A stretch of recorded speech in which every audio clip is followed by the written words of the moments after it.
我到家地铁旁，小区2期在建设，下了1个星期暴雨加刮台风，家里养猫，有个随时随地只要在家就忙着搞点小破坏的孩子，还有个东西永远喜欢乱扔乱放的家属，全部 buff 叠加起来，1个星期不打扫的家能乱成什么样？首先是客厅，主要问题是东西乱扔乱放，再加上一天恨不得下800次雨，地板都踩包浆了，沾鞋子的程度。因为我家是3房，我家属带着我家猫东睡一下西睡一下的，他俩走到哪个屋子就跟被炮轰了一样。因为靠近马路边，加上2期在建，整个屋子只要1星期不打扫就积灰严重，随手一擦哪都是灰。还有这窗帘上沾的，床底下以及地面上成团的猫毛跟一地的猫砂。主卧也是同样的问题，这洗过的衣服哪里能放哪里，飘窗跟床头柜是什么都往上扔。还有衣柜，明明上个星期刚按区域收纳好了，又给塞得乱七八糟。地板也是除了一地的猫毛，还有我女儿抠出来的娃娃的棉花瓤子。首先还是先把衣物架跟衣柜里塞得乱七八糟的衣服全部好好的整理收纳起来。衣服因为被家属乱塞一通的关系，都皱巴巴的。但今天要干的家务太多了，暂时没有熨烫的心情。整理好的衣服，我喜欢按照类别、长短跟颜色分类悬挂，成套的也直接挂在一个衣架上，衣领跟衣架的方向也统一，这样比较整洁、清晰，也方便搭配。大家有没有好用的手持熨烫机推荐呀？因为最近天天下雨，衣柜没办法深度清洁，所以用静电除尘掸来清扫衣柜底部的浮灰和毛絮，然后在衣柜里各放1包除湿袋，这样衣柜就清理完成了。接下来清理床铺，把4件套拆下来送去洗衣机。雨具的清洗秘诀就是多放香料，2次脱水，猛烘干。空调被送去烘干机整体烘一遍，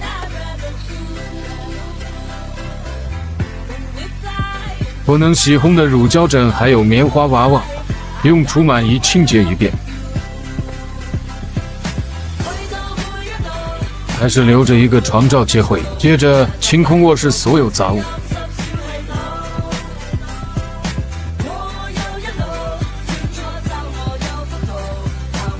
先从飘窗区开始清洁，把浮的睡垫跟窗帘上的猫毛用滚筒刷全部沾一遍。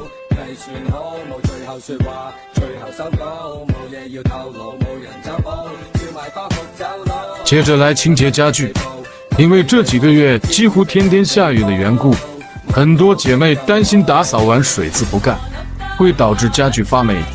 这里可以用温热水搭配清洁液，热水可以加速水分挥发的速度。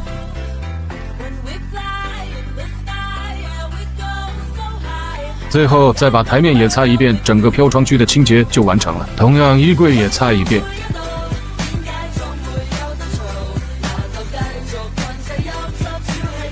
还有床区的护墙板跟床头也都过一遍。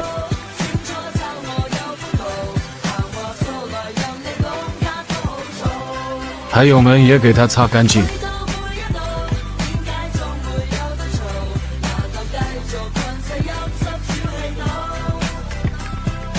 现在来拖地，记得一定要把拖把水渍刮干才行。床底我实在够不到的地方，就让洗地机去清洁了。最关键的一步就是把空调开到最低，风力开最大，给全屋除湿，基本半个小时，整个房间就会变得很干爽。最后再来铺床，也是用除螨仪把床垫洗一遍。因为家里养猫的缘故，我1周基本都是换2次4件套。这几个月天气太差了，洗了也不干，只能1周换1次了。谁懂干净的房间加换新4件套的治愈感？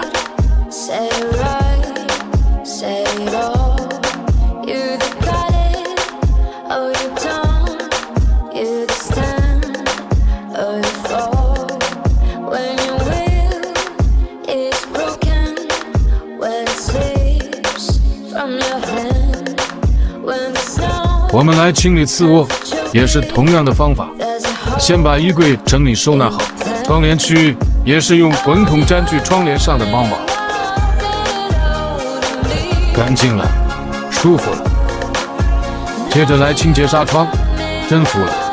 又开始下雨了，谁懂每天一到上下班就开始狂风暴雨，短短几分钟就全身淋透的痛苦啊！不，我直接开着空调打扫的，没耐心等它自动晾干了，再把飘窗台面也擦一遍，整个飘窗区的清洁就完成了。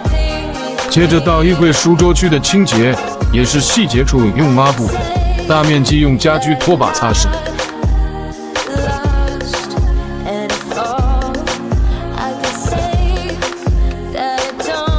地板也是洗地机清洁一遍。洗地机的一大好处是能充当逗猫棒，福福跟着跑来跑去，累得夜里一夜睡到2。最后再把床铺区先用抹布擦一遍积灰。因为福福平常睡次卧睡得比较多，猫毛更严重，所以把床罩跟床垫也用除螨仪吸一遍，然后再换上干净的4件套。次卧的清洁也完成了。把所有的物品都擦拭干净后归位。现在来清洁客厅，先把这一堆拖鞋拿去浴室洗刷一遍，拖地不刷鞋等于白拖鞋。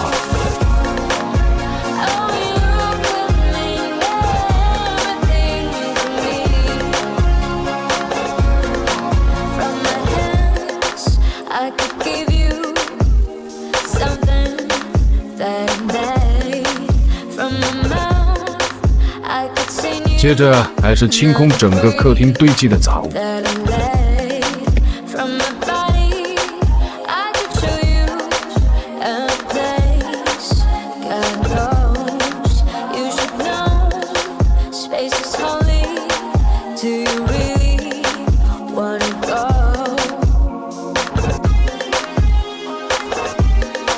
沙发区的沙发垫直接送去洗衣机同步清洗。然后从入户区开始清洁，还是老办法，用家居拖把大面积过一遍。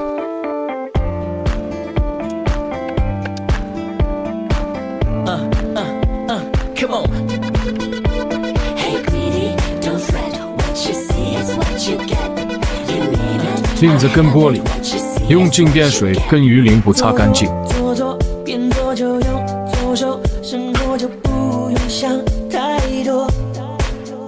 边框用抹布擦一遍，电器用酒精棉也全部过一遍。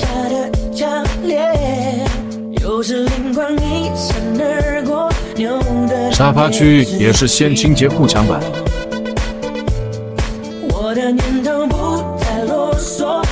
还有饮水机，最起码也是每周用酒精棉擦一遍。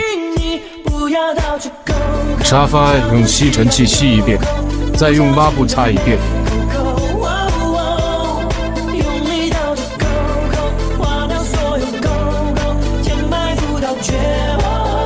电视区先用静电除尘掸擦一遍灰尘，背景板也擦一遍。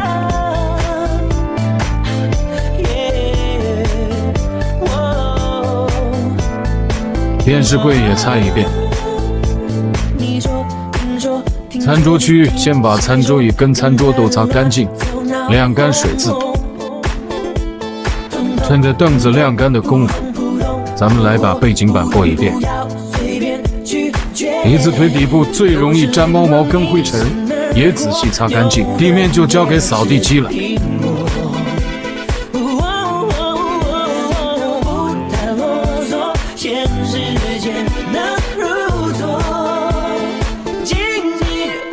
最后再把杯子全部清洗一遍，毛巾也全部清洗干净。福福的餐具也全部洗干净，今天所有的清洁工作就完成了。Little chick having chips on my sofa. Bear bricks, take a shit on my sofa.